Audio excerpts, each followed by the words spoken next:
Hi everyone, welcome to today's blog on the Monday, and it's a beautiful evening sunshine down here in the prayer garden. I hope you've been enjoying these journey through the parables, because I know I have. It's helped me to just pause and reflect on just the wide variety of Jesus' teachings and some of the key themes that lie beneath them, and no less than in today's parable, which is a short little parable but comes within a much bigger story. I'll just read it to you. It's from Luke chapter 7. It says, Jesus said to Simon, who was the person he was talking to, "Simon, I have something to tell you." "Tell me, teacher," he said. "Well, two people owed money to a certain moneylender. One owed him 500 denarii and the other 50. Neither of them had the money to pay him back. So the moneylender forgave both the debts. Now which of them will love him more?" Well, Simon replied, "I suppose the one who had the bigger debt forgiven." "Well, you have judged correctly," said Jesus. What seems very obvious, a small debt, 50 denarii, and 10 times that amount, 500 denarii. But this is where Jesus turns everything on his head. You see, Simon was a Pharisee. Simon was part of the ruling elite of Israel. He was one of the great religious teachers of Israel. And he'd thrown a party, a banquet for Jesus. And suddenly into this probably very sophisticated meal came a woman who had perhaps a very checkered and painful past. And in the middle of this meal, she started weeping over Jesus' feet and embarrassing herself and him, probably in one sense, by then wanting to anoint his feet and indeed wipe her tears away with her hair. This would have all been such a scandal to Simon.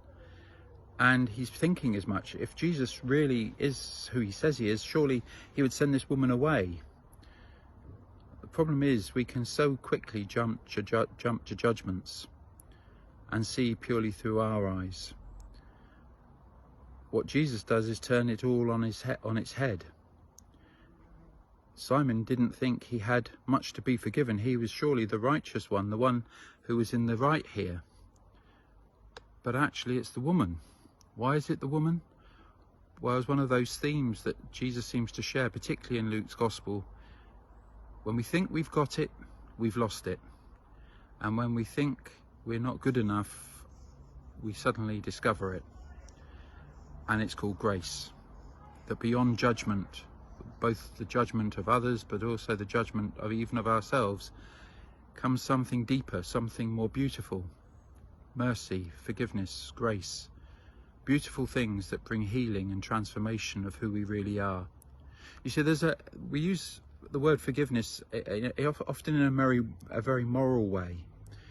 And I sort of get that at one level, but it misses out on so much more.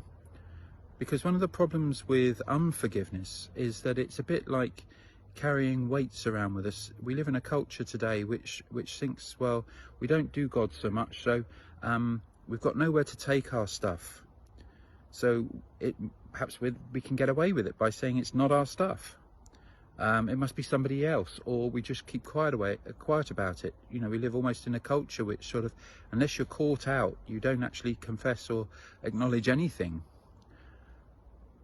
Well, Jesus teaches us another way, because the problem with the blame culture or the secretive culture is that the pain and the hurt still carry on within us. We carry it around with us like shopping bags full of hurt and pain and worry. So we don't find peace. You know, we're just waiting for that moment until such time as we're found out, or somebody actually does nail us for whatever it is that we worry that we may have done. And I find this sometimes when I meet with people.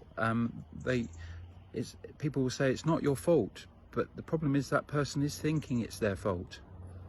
Jesus offers us another way, which is whatever we may think ourselves or others think of us, we have somewhere to go, someone to go to.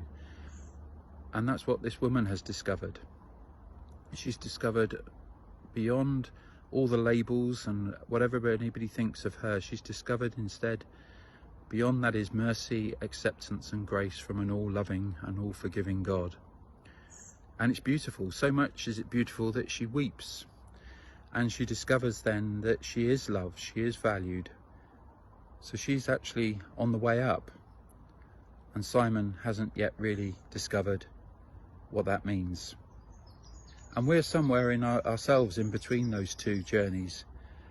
And there may be stuff that we're carrying, which is perhaps we would rather nobody knew about or whatever, but we keep even from ourselves most of the time.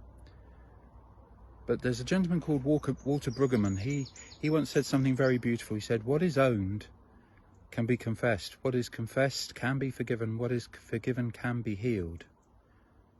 This is the power of who Jesus is and the power of the cross. And all I can encourage you is, whether for yourself or for others, discover this wonderful love, this grace beyond judgment, just like that lady did all those years ago.